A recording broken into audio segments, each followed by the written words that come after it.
അമ്മയും കുഞ്ചിയും ഒറ്റയ്ക്ക് പാലക്കാട് നിന്ന് വയനാട് വരെ പോയ കാഴ്ചയാണ് കേട്ടോ അത്. ഞങ്ങൾ രണ്ടുപേരും കൂടിയിട്ട് പോയത് രാവിലെ പുലർച്ചെ എണീച്ചു ഇറങ്ങി. എന്തിനാന്ന് വിചാരിച്ചിട്ടുണ്ടെങ്കിൽ വയനാട് ഒരു പ്രോഗ്രാം ഉണ്ട്, അതിന് റെഡിയാക്കാനുള്ള പോക്കാണ്. സംഭവം ഞങ്ങൾക്ക് വലിയ പിടിയൊന്നുമില്ല കേട്ടോ വയനാടൊന്നും, എന്നാലും അങ്ങോട്ട് പോകുക തന്നെ, വേറെ വഴിയില്ല. നമ്മൾ ഏറ്റെടുത്ത ജോലി നമുക്ക് നടത്തി കൊടുക്കണ്ടേ. അപ്പോൾ കുഞ്ചുള്ളതുകൊണ്ട് കൂട്ടുണ്ടായി. ഞങ്ങളിങ്ങനെ പോയി കോഴിക്കോടൊക്കെ പോയി അവിടെ നിന്നൊക്കെ ഫുഡൊക്കെ കഴിച്ചു നേരെ ഒരു വണ്ടിയിൽ കയറിയിരുന്നു വയനാട്ടിലേക്ക്. നല്ല നല്ല കാഴ്ചകളൊക്കെ കണ്ടുപോയി. വയനാട് കൊണ്ടുപോകാം അമ്മ കൊണ്ടുപോകാം, ഒരുപാട് കാഴ്ചകൾ കാട്ടിത്തരാം, അത് കാണിക്കാം ഇത് കാണിക്കാം നമുക്ക് പൊളിക്കാമെന്നൊക്കെ പറഞ്ഞിട്ട് കൊണ്ടുപോയതാട്ടോ. കൊണ്ടുപോയി അവിടെ പോയിട്ട് എന്ത് കാണിക്കാനാണ്, എന്നെക്കൊണ്ട് ഒറ്റയ്ക്ക് ഒന്നും നടക്കില്ല. കാരണം ഒന്നാമത് വണ്ടിക്കാരൊക്കെ 250 രൂപയൊക്കെയാണ് ഇത്തിരി ദൂരത്തിന് ഓട്ടോയ്ക്കൊക്കെ വാങ്ങുന്നത്. അപ്പോൾ അതുകൊണ്ട് അതൊന്നും നടക്കില്ല. അപ്പം ഞങ്ങൾ എന്താ ചെയ്തു, ഒരു റൂം എടുത്ത് അവിടെ താമസിച്ചു, രാവിലെ എണീച്ചു റെഡിയാക്കി.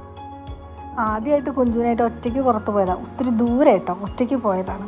എന്നാലും പ്രത്യേകിച്ച് കാഴ്ചകളൊന്നും കണ്ടില്ലെങ്കിലും ഞങ്ങൾ രണ്ടുപേരും കൂടെ ബസ്സിലിരുന്നിട്ടാണെങ്കിലും മറ്റു സമയങ്ങളിലാണെങ്കിലും അടിച്ചു പൊളിച്ചു എന്നൊന്നും പറയാൻ പറ്റില്ല. എന്നാലും ഞങ്ങൾ എല്ലാ കിട്ടിയ സമയമൊക്കെ എൻജോയ് ചെയ്യുന്ന ആൾക്കാരാണ്. അപ്പോൾ ഇച്ചിരി ആണെങ്കിലും ഞങ്ങൾ എൻജോയ് ചെയ്തു.